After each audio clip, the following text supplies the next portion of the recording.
Hello friends, क्या आप competition की तैयारी कर रहे हैं और कंपटीशन की तैयारी कर रहे हैं तो आपके लिए एक सब्जेक्ट अति आवश्यक रूप से पढ़ना ही पड़ेगा जिसका नाम है हिंदी। क्योंकि आजकल हिंदी को प्रत्येक एग्जाम में सामान्य सी बात मान लिया गया है कि आपको हिंदी के क्वेश्चंस के जवाब देने ही होंगे।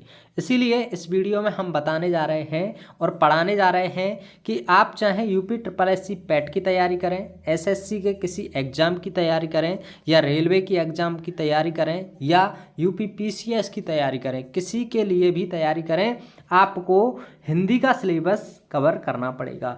आप प्रत्येक के लिए अलग अलग हिंदी पढ़ते हैं, लेकिन अलग अलग हिंदी पढ़ने की आवश्यकता नहीं है।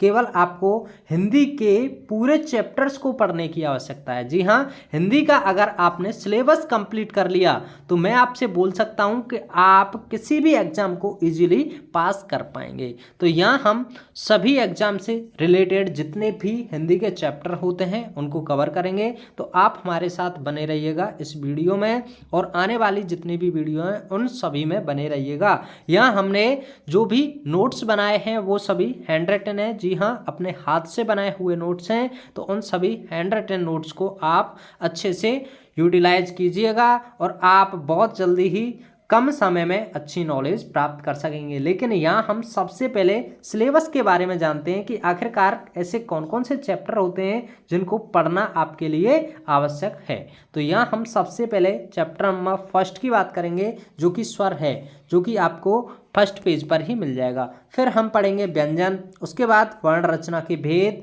शब्द रचना एवं उसके प्रकार, वाक्य रचना, समास विग्रह, विराम चिन्हों का सही प्रयोग और रस और उसके प्रकार, तत्सम और तद्भव, अलंकार, संधि, काल और उसके भेद, लिंग, कारक और उसके भेद, वचन। जबकि 16वां चैप्टर होगा वाक्य अशुद्धि, वहीं विसर्ग संधि, छठ जो छंद होता है आपका, एक दोहा, सोरठा, चौपाई, ये होते हैं उनके बारे में, अलंकार के बारे में, संज्ञा और उसके भेद, सर्वनाम और उसके भेद, विशेषण और विशेष क्रिया के बारे में पढ़ने वाले हैं। वहीं हम क्रिया विशेषण के बारे में पढ़ने वाले हैं। हिंदी भाषा एवं बोलियों के बारे में यहाँ पढ़ने वाले हैं। सभी क्वेश्चंस आप यहाँ से अच्छी तरह से कवर कर पाएंगे। यहाँ हमने बहुत ही शॉर्ट नोट्स बनाए हुए हैं और इनमें आपके लिए बेहतरीन अच्छी तैयारी मिलेगी। आइए चैप्टर नंबर फर्स्ट को देखते हैं जो कि स्वर है। कौन सा है आपका? वर्ण रचना से संबंधित है आपका स्वर। स्वर में हम पढ़ने वाले हैं वर्ण रचना। तो तैयार हो जाइए, सही तरह से बैठ जाइए और अच्छी तरह से अपनी तैयारी कीजिए। तो देखते हैं वर्ण रचना के बारे में। वर्ण रचना क्या होता है? तो मुख से निकलने वाली प्रत्येक सार्थक ध्वनि को वर्ण कहते हैं। आपसे क्वेश्चन पूछा जा सकता है कि वर्ण किसे कहा जाता है? तो मुख से निकलने वाली प्रत्येक सार्थक ध्वनि, जो सार्थक रूप से हमारे मुंह से जितनी भी ध्वनि निकलती हैं वे सब क्या कहलाती हैं? आपकी वर्ण कहलाती हैं। इसलिए ध्वनि की अभिव्यक्ति की न्यूनतम इकाई माना जाता है। ध्वनि को अभिव्यक्ति की न्यूनतम इकाई माना गया है। हिंदी में वर्णों की मूल संख्या, ऐसे भी पूछ लाता है कि हिंदी में वर्णों की मूल संख्या कितनी होती है? तो मूल संख्या आपकी 44 होती है। और अगर पूछ ले कि भाई वर्णमाला में कितने आपके वर्ण होते हैं, तो कुल संख्या के बारे में पूछे तो आपके कितने होते हैं? 52 होते हैं। ये 44 किस तरह से होते हैं, 52 किस तरह से होते हैं, 10 किस तरह से होते हैं, 11 किस में होते हैं, ये सब कुछ हम इस वीडियो में डिस्कस कर लेंगे। तो आगे चलते हैं हिंदी के वर्णों का वर्गीकरण। तो हिंदी के वर्णों का जो वर्गीकरण हुआ है वह इस प्रकार हुआ है। इसका वर्गीकरण 3 रूपों में हुआ है। कितने रूपों में हुआ है? 3 रूपों में। कौन कौन से हैं? पहला है आपका उच्चारण स्थान के आधार पर, दूसरा है वायु संवेग के आधार पर, जबकि तीसरा है तारत्व के आधार पर। सबसे पहले हम उच्चारण स्थान के आधार पर वर्णों को पढ़ने वाले हैं। तो यहाँ देख पा रहे होंगे आप, संपूर्ण वर्णों को 2 रूपों में बांटा गया है। संपूर्ण वर्णों को 2 रूपों में बांटा गया है, जो कि पहला है स्वर वर्ण और दूसरा है आपका व्यंजन वर्ण।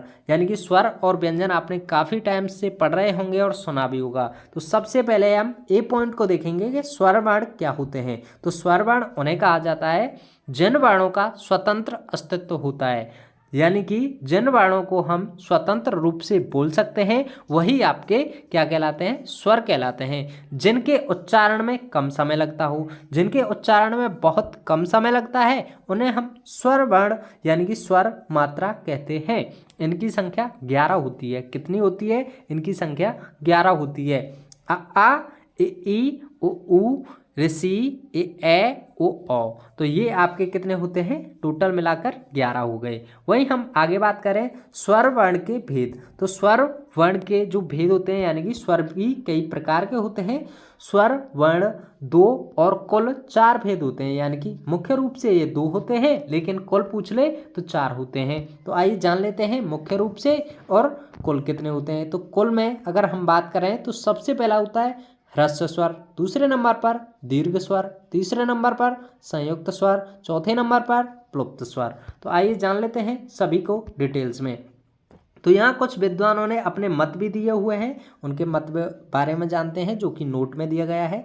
कुछ विद्वानों ने संयुक्त स्वर और दीर्घ स्वर को, यानी कि जो मुख्य रूप से होते हैं वो संयुक्त स्वर होते हैं और दीर्घ स्वर होते हैं, इनको एक साथ जोड़कर कि स्वर वर्णों के कुल भेद 3 मानते हैं। क्या करते हैं? कुछ विद्वानों ने संयुक्त स्वर और दीर्घ स्वर को एक साथ जोड़कर के स्वर वर्णों के भेद जो हैं वो 3 मान रहे हैं, परंतु स्वर वर्णों के कुल 4 भेद मानना चाहिए। यानी कि अभी हमने बताया 4 वर्ण कौन कौन से, 4 स्वर कौन कौन से, ह्रस्व स्वर, दीर्घ स्वर, संयुक्त स्वर और प्लुप्त स्वर। आइए जान लेते हैं ह्रस्व स्वर क्या होता है। तो यहाँ आप देख पा रहे हैं ह्रस्व स्वर। ह्रस्व स्वर होता है आपका जिन स्वर वर्णों के उच्चारण में अत्यंत कम समय लगे। किनमें? स्वर वर्णों में कितना समय लगे? बहुत कम समय लगे, वही आपके ह्रस्व स्वर कहलाते हैं। इनकी संख्या 4 होती है। कौन कौन से होते हैं? आ यानी कि छोटा आ, छोटी और छोटा ऊ और ऋषि, ये चारों किसके अंतर्गत आते हैं? आपके ह्रस्व स्वर के अंतर्गत आते हैं। आपके लिए क्वेश्चन दिया जाता है कि इनमें से ह्रस्व स्वर कौन सा है, 4 ऑप्शन दे दिए जाते हैं, उनमें से पूछता है कि इनमें से ह्रस्व स्वर कौन सा है, जो इनमें से पा जाए वही इसका राइट आंसर होता है। वहीं हम इसका नोट भी पढ़ लेते हैं ह्रस्व स्वर के बारे में। ह्रस्व स्वर वर्ण को मूल स्वर भी कहते हैं। ह्रस्व स्वर को क्या बोल देते हैं? मूल स्वर। यानी कि क्वेश्चन में इस तरह से भी आ सकता है कि ह्रस्व स्वर को क्या कहा जाता है या मूल स्वर कौन कौन से हैं। तो यहाँ 4 ऑप्शन में होंगे, उनमें से ही आपका राइट आंसर हो जाएगा। वहीं हम नंबर 2 पर देखते हैं दीर्घ स्वर। दीर्घ स्वर के बारे में पढ़ लें। जिन स्वर वर्णों के उच्चारण में ह्रस्व स्वर से 2 गुना अधिक समय लगे, यानी कि यहाँ जो सिंगल टाइम लग रहा था यहाँ इससे डबल टाइम लगता है। यानी कि जो यहाँ छोटा आ है तो यहाँ क्या हो जाएगा? बड़ा आ। यहाँ छोटी ई है तो यहाँ बड़ी ई। यहाँ छोटा ऊ है तो यहाँ क्या हो जाएगा? बड़ा ऊ। लेकिन जो छोटी ए, बड़ी ए, छोटा ओ, बड़ा ओ, ये इसके अंतर्गत नहीं आते हैं। दीर्घ का मतलब हो गया ये आ प्लस आ से मिलकर बन गया, ये क्या हो गया? बड़ा आ। ई, बड़ी ई का मतलब ई प्लस ई, दोनों मिलकर क्या हो जाएंगी? ई। वहीं छोटा ऊ प्लस छोटा ऊ, ये दोनों मिलकर क्या हो जाएंगे? यहाँ पर बड़ा ऊ। इसलिए इन्हें हम दीर्घ स्वर के नाम से जानते हैं। या थोड़ा सा और भी पढ़ लें। मूल संख्या इनकी 3 होती है तथा कुल संख्या इनकी 7 होती है। जी हाँ, जो मूल संख्या 3 और कुल संख्या 7, इन्हें ह्रस्व प्लस दीर्घ, ह्रस्व प्लस दीर्घ दोनों को जोड़कर कितने हो गए? 7 हो जाते हैं।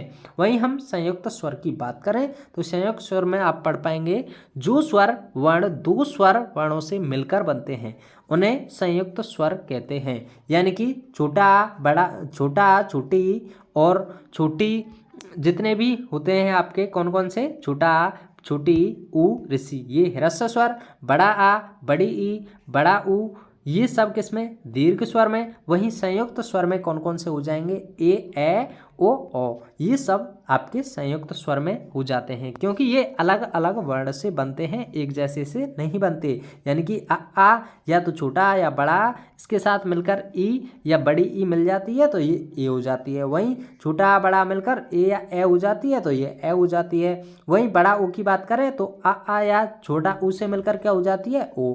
वहीं बड़ा आ और ओ से मिलकर क्या हो जाता है? ओ। इसलिए ये संयुक्त स्वर होते हैं, यानी कि एक दूसरे से कनेक्टेड होते हैं, एक छोटा एक बड़ा, इसीलिए इनको संयुक्त स्वर कहा जाता है। इसका नोट पढ़ लें तो कुछ विद्वान संयुक्त स्वर वर्ण को दीर्घ स्वर वर्ण के साथ जोड़कर दीर्घ स्वर वर्णों की संख्या 7 बताते हैं। अभी आपके कंफ्यूजन हो रहा होगा कि सर अभी 3 और 4 ये कैसे हो गया, तो यहाँ से आपका क्लियर हो गया है। यानी कि कुछ विद्वान संयुक्त स्वर वर्ण को दीर्घ स्वर वर्ण के साथ जोड़कर दीर्घ स्वर वर्णों की संख्या 7 बता देते हैं।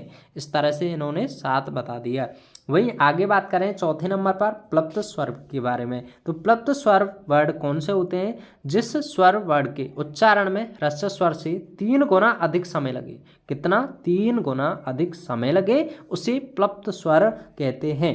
इनकी संख्या केवल 1 होती है। किस तरह से? जैसे कि ओम, तो ओम जैसे बोलते हैं तो काफ़ी टाइम लग जाता है, यानी कि जैसे छोटा बिल्कुल कम समय लगा, बड़ा आ तो थोड़ा अधिक समय लगा, लेकिन ओम काफ़ी टाइम लग रहा है। तो ऐसे वर्णों को हम क्या बोलते हैं? प्लुप्त स्वर। ऑलमोस्ट यही पूछा जाता है कि ओम को हम किस में रखते हैं, तो ओम आपका किसके अंतर्गत आता है? ये आपका प्लुप्त स्वर के अंतर्गत आता है। इसमें एक नोट भी दिया हुआ है, कुछ विद्वान प्लुप्त स्वर वर्ण को जोड़कर हिंदी में स्वर वर्णों की संख्या 12 बताते हैं, और कुछ विद्वान दीर्घ यानी कि ऋषि तथा ल को जोड़कर हिंदी में स्वर वर्णों की संख्या 14 मानते हैं। परंतु हिंदी में स्वर वर्णों की संख्या 11 ही माननी चाहिए। थोड़ी देर पहले बताया कि केवल हमको कितना मानना है? 11 ही मानना है, एक्स्ट्रा की चीज़ों को हमें नहीं जानना है। चलिए देखते हैं छोटी अंग और बड़ी अंग।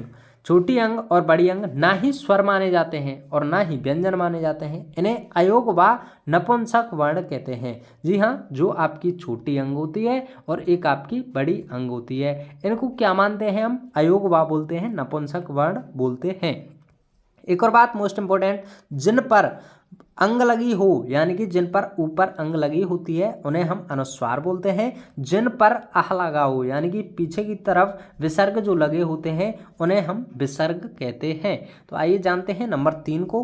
हिंदी में मूल स्वर वर्णों की संख्या 4 है। हिंदी में मूल स्वर वर्णों की संख्या कितनी होती है? 4। आ, ई, उ, ऋषि। इस तरह से जैसे कि आ में हो गया क्या? शहीद वर्ण। आ को क्या बोल देते हैं? शहीद वर्ण बोल देते हैं। आ हर किसी में होता है, हर किसी में शहीद हो जाता है, इसलिए हम इसे क्या बोलते थे? शहीद वर्ण। तो यहाँ हम आगे चलते हैं, पेज नंबर 4 और चैप्टर नंबर 2 के बारे में बात करेंगे। यहाँ हम किसके बारे में बात करेंगे? व्यंजन के बारे में पढ़ेंगे। तो चलिए व्यंजन के बारे में पढ़ लेते हैं। अगर आपको थोड़ी सी भी प्रॉब्लम आ रही है, कम समझ में आ रहा है, तो आप हमारी वीडियो को रिपीट कर सकते हैं, वहाँ से बार बार रिपीट करके इन्हें देख सकते हैं। तो आइए जानते हैं व्यंजन के बारे में। वर्णमाला, वैसे इतने कम समय में आपको बहुत कम टीचर होते हैं जो समझा पाते हैं। यहाँ हमने खुद ही नोट्स बनाए हैं, तो आप ज़रूर इन्हें समझ पा रहे होंगे, काफ़ी हेल्पफुल भी लग रहे होंगे और हैंड राइटिंग के हिसाब से अच्छी तरह से समझ में भी आ रहा होगा। तो देखते हैं यहाँ व्यंजन के बारे में, वर्णमाला को पढ़ते हैं। अक्षर, अक्षर जिसे हम वर्ण के नाम से भी जानते हैं। लघुत्तम वाक् ध्वनि को वर्ण कहा जाता है। लघुत्तम वाक् ध्वनि को क्या कहा जाता है? वर्ण कहा जाता है। दूसरे शब्दों में ध्वनि की सबसे छोटी इकाई को वर्ण कहते हैं। यानी कि ध्वनि की जो सबसे छोटी इकाई होती है ना, उसी को क्या कहते हैं? वर्ण कहते हैं। अथवा वर्णों के समूह को वर्णमाला कहा जाता है। वर्णों का जो समूह होता है वह क्या कहलाता है? वर्णमाला कहलाता है। यह क्वेश्चन आपका काफ़ी टाइम्स पूछा गया है कि वर्णों के समूह को क्या कहा जाता है, तो उनको क्या कहा जाता है? वर्णमाला कहा जाता है।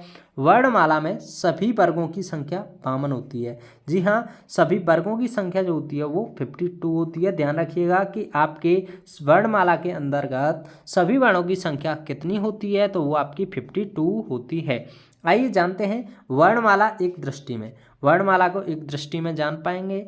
यहाँ देख पा रहे होंगे एक स्वर, व्यंजन और अयोगवा। आपने अभी जाना स्वर स्वतंत्र रूप से बोले जाते हैं, व्यंजन आपके स्वर की सहायता से बोले जाते हैं, अयोगमा में आपका छोटी अंग और बड़ी अंग आ जाते हैं। तो आइए देखते हैं स्वरों की कुल संख्या कितनी होती है? 11 होती है। थोड़ी देर पहले पढ़ा हमने, स्वरों की कुल संख्या 11 होती है। व्यंजन की कुल संख्या 39 होती है। वहीं अयोगवा की कुल संख्या 2 होती है। ये सब आप जान ही पाए होंगे। तो चलिए देखते हैं, यहाँ स्वर के बारे में 11 संख्याएं होती हैं, उनको हम जानते ही हैं। 39 कौन कौन सी होती हैं, आइए जान लेते हैं। तो स्पर्श व्यंजन, इस व्यंजन के अंतर्गत एक स्पर्श व्यंजन होता है, संयुक्त व्यंजन होता है और द्वितीय व्यंजन होता है। किस किस तरह से? इनकी कौन जो संख्या होती है वो 33 होती है। कितनी होती है? 33 होती है, जो कि वर्गीय में 25 होते हैं, अंतस्थ में 4 होते हैं, ऊष्ण में 4 होते हैं। ऊष्ण व्यंजन कौन कौन से होते हैं और अंतस्थ व्यंजन कौन कौन से होते हैं, वर्णीय व्यंजन कौन कौन से होते हैं, उन सभी को हम डिस्कस करने वाले हैं अभी थोड़ी देर में। तो यहाँ आप देख पा रहे होंगे इन सभी के बारे में। वहीं हम बात करें संयुक्त व्यंजन के बारे में, तो इनकी संख्या 4 होती है, यानी कि ये आपस में कनेक्टेड होते हैं, 2 से मिलकर बनते हैं, वही आपके संयुक्त व्यंजन कहलाते हैं। वहीं हम द्वितीय बात की बात करें तो द्वितीय व्यंजन की इनकी कुल संख्या 2 होती है, यानी कि ऋण वाली जो होती हैं। वहीं हम अयोगवा की बात करें तो अयोगवा में आप देख पा रहे हैं 2 होते हैं, ये ना तो स्वर होते हैं ना ही इन्हें व्यंजन बोला जाता है। अनुस्वार में ऊपर वाली अंग होती है और विसर्ग में आपकी जो ये होती है पीछे 2 बिंदी जो लगी होती हैं, यही आपकी विसर्ग कहलाती हैं। तो आइए जान लेते हैं स्वर के बारे में। सबसे पहले हम स्वर की बात करेंगे। हिंदी वर्णमाला में स्वरों की कुल संख्या 11 होती है। ये देखिए बार बार रिपीट हो रहा है, रिपीट इसीलिए कर रहे हैं हम जिससे कि आपकी अच्छी तरह से समझ में आ जाए। तो यहाँ अच्छी तरह से आप जैसे ही समझ पाएंगे तो आपको बाद में कोई भी पढ़ने की आवश्यकता नहीं है, एक बार में ही आपके बिल्कुल सेट बैठ जाएगा। तो देखते हैं स्वर हिंदी वर्णमाला में स्वरों की कुल संख्या कितनी होती है? 11 होती है, जिन्हें स्वतंत्र रूप से बोला जा सकता है। इन्हें मूल अक्षर की संज्ञा दी जाती है। वैसे ये हम पढ़ चुके हैं, इन्हें क्या कहा जाता है? मूल अक्षर की संज्ञा दी जाती है। बिना स्वरों के उच्चारण के व्यंजन बोला नहीं जा सकता, यानी कि जो व्यंजन होते हैं वो बिना स्वर की मदद के नहीं बोले जा सकते। इन्हें मात्रा भी कहा जाता है, यानी कि जो स्वर होते हैं इन्हें मात्रा भी कहते हैं। इसके फलस्वरूप वाक्य का निर्माण होता है, यानी कि इनसे ही जो स्वर होते हैं ये मात्रा होती हैं, इनके ही फलस्वरूप आपके वाक्य का भी निर्माण होता है। आ, बड़ा आ, ई, ओ ऊ, ए ओ ऋषि, ये सभी कौन होते हैं? स्वर होते हैं। कितने हो गए? ये 11 हो गए। वहीं आ को हिंदी वर्णमाला का शहीद वर्ण कहा जाता है। आ को क्या कहा जाता है? हिंदी वर्णमाला का शहीद वर्ण कहा जाता है। काफ़ी टाइम्स पूछा भी गया है। आइए व्यंजन के बारे में जानते हैं। यहाँ व्यंजन में आप देख पा रहे हैं मूल व्यंजन या स्पर्शी व्यंजन। थोड़ी देर पहले पढ़ा हमने मूल व्यंजन और स्पर्शी व्यंजन जो 3 प्रकार के हुआ करते थे। तो व्यंजन में देखेंगे हम सबसे पहले मूल व्यंजन या स्पर्शी व्यंजन, आप कुछ भी बोल सकते हैं। ये 33 होते हैं। कितने होते हैं आपके? 33 होते हैं। किस किस तरह से होते हैं वह सब कुछ यहाँ आप जान पाएंगे, यानी कि एक तो 25 होते हैं, फिर 4 होते हैं, फिर 4 होते हैं। किस किस तरह से? तो यहाँ 25 के बारे में जान लेते हैं सबसे पहले। तो वर्गीय व्यंजन कहते हैं, जो 25 होते हैं वो वर्गीय व्यंजन होते हैं। जो हमारे का वर्ग होता है, का वर्ग के अंतर्गत आपके का, खा, गा, घा, ड़ा, और चा वर्ग के अंतर्गत चा, छा, जा, झा, अइया। वहीं टा वर्ग के अंतर्गत ठा, डा, ढा, ढा, और ता वर्ग के अंतर्गत था, ता, था, दा, धा, ना। वहीं पा वर्ग के अंतर्गत पा, फा, बा, भा, मा, ये सभी आते हैं। यानी कि इधर से भी 5 और इधर से भी 5। तो इस तरह से आपके क्या हो गए? 5 × 5 25 हो जाते हैं। वहीं हम बात करें चार के बारे में, जो 4 होते हैं अंतस्थ व्यंजन, वे होते हैं आपके या, रा, ला, वा। या, रा, ला, वा कौन से होते हैं? आपके अंतस्थ व्यंजन होते हैं। और का वर्ग से लेके पा वर्ग तक ये 5 वर्ग जो होते हैं वो आपके वर्गीय व्यंजन कहलाते हैं, जिन्हें हम मूल व्यंजन या स्पर्शी व्यंजन भी कहते हैं। वही अंतस्थ व्यंजन या, रा, ला, वा। ऊष्म व्यंजन कौन कौन से होते हैं? जिसे हम संघर्षी व्यंजन भी कहते हैं, जिनसे जब जैसे ही आवाज़ निकालते हैं तो आगे की तरफ गर्म हवा निकलती है, जो ऊष्म व्यंजन के अंतर्गत आती है। सा, शा, सा, हा, ये सभी कौन से होते हैं? संघर्षी व्यंजन होते हैं, जिसे हम ऊष्म व्यंजन के नाम से जानते हैं। वहीं हम आगे बात करें संयुक्त व्यंजन कौन कौन से होते हैं। तो संयुक्त व्यंजन जो होते हैं बाकी आपके, वो ख्या होता है, त्रा होता है, ज्ञा होता है और श्रा होता है। ये किन किन से मिलकर बने होते हैं आइए जानते हैं। ख्या जो बना होता है आपका का प्लस सा, फिर ता जो बना होता है ता प्लस रा, जा प्लस यहाँ से ज्ञानी बनता है, सा प्लस रा से आपका श्रा बनता है। तो ये आपके हलंत लगे हुए हैं, ये आधे होते हैं, यानी कि का ये पूरा हो गया तो जैसे ही हलंत लगाया तो ये क्या हो गया आधा, तो का प्लस सा। इस तरह से आपके संयुक्त व्यंजन की पूरी चर्चा की हमने। वही हम आगे बात करें द्वित्व। द्वित्व को हम द्विगुण, नए आगत वर्ण, उत्क्षिप्त या उत्क्षिप्त, ये सभी कुछ कहा जाता है। इनका निर्माण अपभ्रंश भाषा से हुआ है। इनका निर्माण जो हुआ है वह कहाँ से हुआ है, अपभ्रंश भाषा से हुआ है। इनकी संख्या जो होती है वो 2 होती है। ऑलमोस्ट इन्हें उत्क्षिप्त व्यंजन के नाम से जानते हैं, जो कि आपके ढा और ढा होते हैं, यानी कि जो ढा होता है आपका और एक आपका ढा होता है, ये आपके कौन से होते हैं, उत्क्षिप्त व्यंजन होते हैं। इन्हें हम ऊपर की ओर फेंका हुआ कहते हैं, यानी कि ये जैसे ही हम कुछ भी बोलते हैं तो ये ऊपर की ओर फेंकते हैं। जैसे डिब्बा, लेकिन, घोड़ा। यहाँ डिब्बा जो हो गया, यहाँ पे डिब्बा, ढोलक, ढक्कन, ये क्या है, ऊपर की ओर फेंके हुए जैसे लगते हैं। लेकिन घोड़ा, घोड़ा, यहाँ आप देख सकते हैं ये घोड़ा, तो ये बिल्कुल गलत है। यहाँ घोड़ा ये बिल्कुल सही है। लेकिन यहाँ ढोलक को देखें तो ये लोड़ा, तो यहाँ आप देख पा रहे होंगे ये गलत होता है, तो यहाँ लोड़ा, तो आप देख पा रहे होंगे यहाँ पे। और वहीं आगे बात करें अयोगवा की, तो अयोगवा में आप देख पा रहे हैं, अयोगवा वह अक्षर होते हैं जिन्हें ना तो स्वर ही कहा जाता है और ना ही व्यंजन।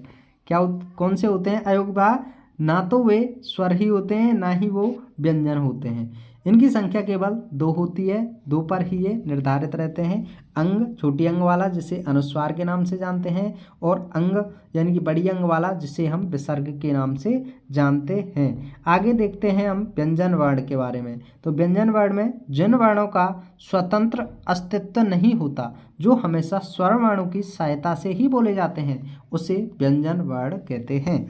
हिंदी में व्यंजन वर्णों की मूल संख्या 33 और कुल संख्या 39 होती है। व्यंजन वर्ण के भेद, आइए जान लेते हैं व्यंजन वर्ण के भेद के बारे में। व्यंजन वर्ण के कुल 6 भेद होते हैं। तो एक बार फिर से यहाँ आप जान पाएंगे, बिल्कुल क्लियर हो जाएगा आपको।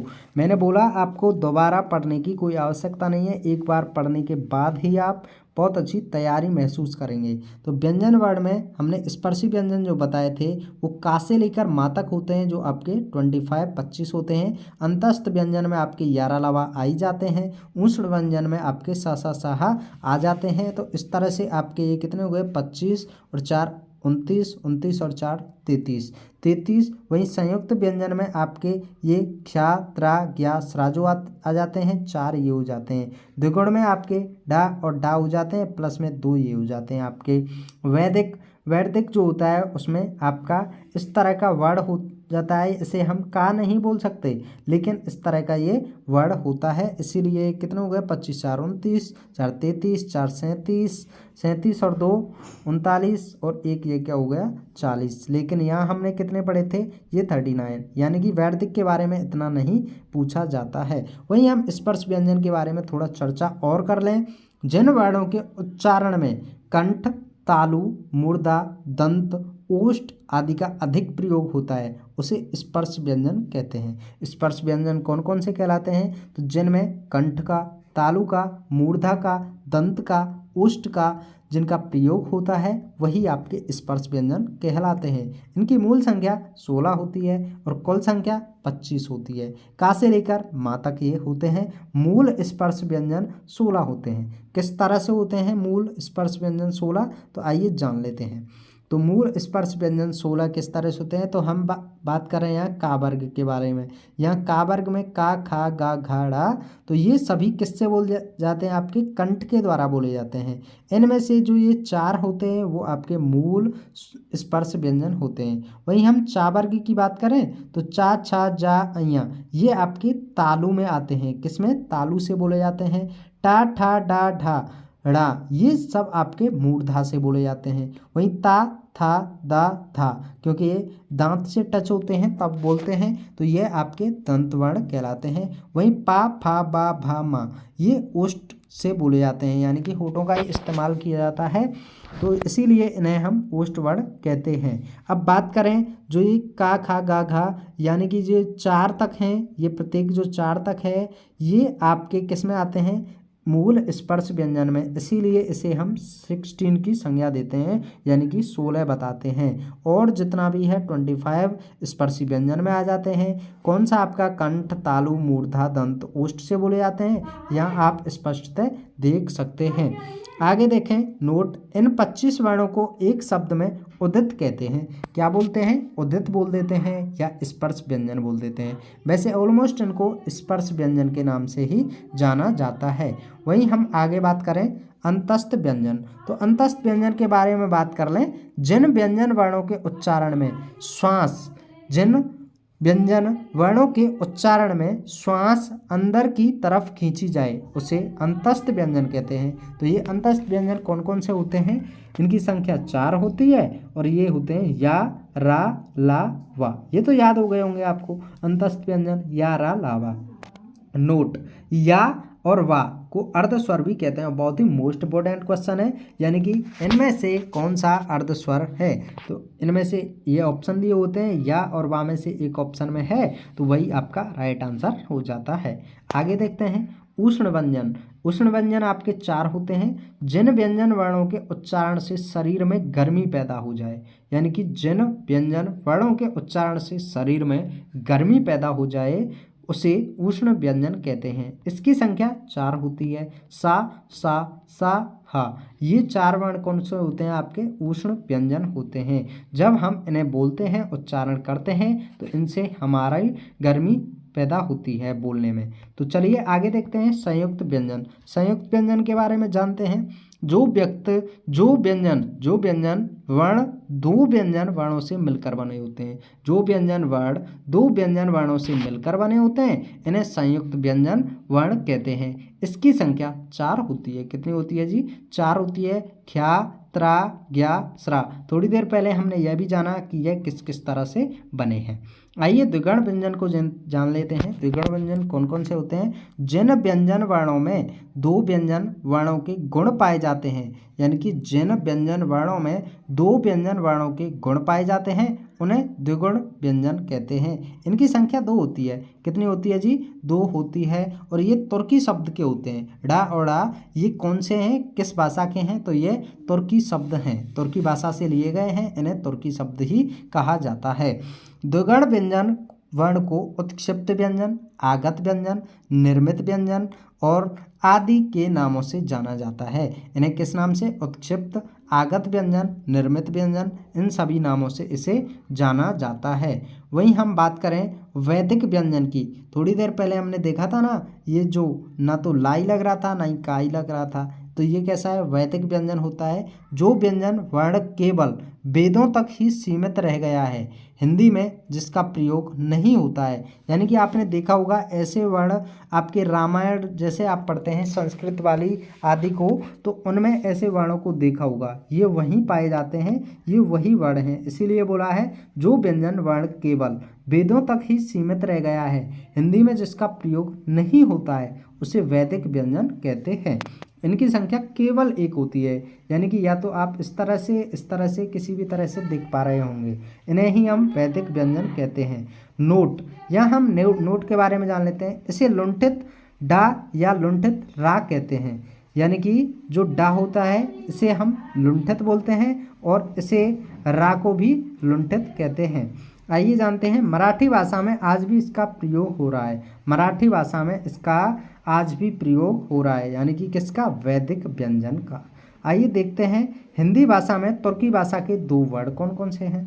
तो अभी थोड़ी देर पहले हमने देखा था हिंदी भाषा में तुर्की भाषा के 2 वर्ण हैं, डा और डा, जिन्हें हम उत्क्षिप्त व्यंजन कहते हैं। आइए देखते हैं हिंदी भाषा में फारसी भाषा के 5 वर्ण कौन कौन से हैं। हिंदी भाषा में फारसी के 5 वर्ण आपके का, खा, गा, जा, फा। ये नहीं है, लेकिन इनके पीछे जैसे ही यहाँ जो बिंदी लगी होती है, जैसे ये खाए, यहाँ ये बिंदी लगी होती है, इसकी वजह से ये आपके फारसी वर्ण हो जाते हैं। जैसे फा है, फा के नीचे यहाँ जो बिंदी लगी होती है, इसकी वजह से ये क्या हो गया? फारसी वर्ण कहलाते हैं। हिंदी भाषा में अंग्रेजी भाषा का एक वर्ण है। हिंदी भाषा में अंग्रेजी भाषा का एक वर्ण होता है जिसे बोलते हैं हम औ। क्या बोलते हैं? औ। इस तरह के जैसे ही आपको वर्ण दिख जाए तो वह आपका अंग्रेजी भाषा से लिया गया वर्ण है। वही हम नेक्स्ट बात करें मूल संख्या। मूल संख्या आपकी 33 होती हैं। ये का से लेकर माँ तक जो 25 होती हैं स्पर्श व्यंजन वाली, अंत्यस्थ व्यंजन वाली 11 अलावा, और 4 आपकी उष्ण व्यंजन वाली। तो मूल संख्या आपकी जो होती हैं स्पर्श व्यंजन में, ये आपकी कितनी हो गई 33 हो गई। यानी कि स्पर्श व्यंजन में का से माँ तक 25 और मूल संख्या टोटल कितनी हो गई, ये हो गई आपकी 33। यानी कि 25, 4 29 और 4 33। कुल संख्या जो होती है वो आपकी 39 होती है। वो किस तरह से, स्पर्श व्यंजन की 25 लगा लेंगे, 11 अलावा की अंतस्थ व्यंजन की 4 लगा लेंगे, ऊष्म व्यंजन की 4 लगा लेंगे, संयुक्त व्यंजन की 4 लगा लेंगे, द्विगुण व्यंजन की 2 लगा लेंगे। तो हो गए ना 25, 4 29, 4 33 और 4 37 और 2 39। कुल मिलाकर क्या हो गई 39। तो इस तरह से हमने पूरी क्लास को जाना। हम मिलते हैं नेक्स्ट वीडियो में। नेक्स्ट वीडियो हमारी नेक्स्ट क्लास के रूप में होगी। नेक्स्ट क्लास में हम फिर से जानने वाले हैं, या हमने कई चैप्टरों को कवर किया है। अगले वीडियो में हम इसी तरह से कई चैप्टर को कवर करेंगे। यानी कि हम बहुत कम समय में अच्छी तरह से सभी चैप्टर्स को कवर करने जा रहे हैं। यदि आप हमारी चैनल पर जुड़े रहते हैं तो आप इसी तरह की वीडियो पाते रहेंगे। तो चलिए मिलते हैं नेक्स्ट वीडियो में। Thanks for watching. जय हिंद, जय भारत।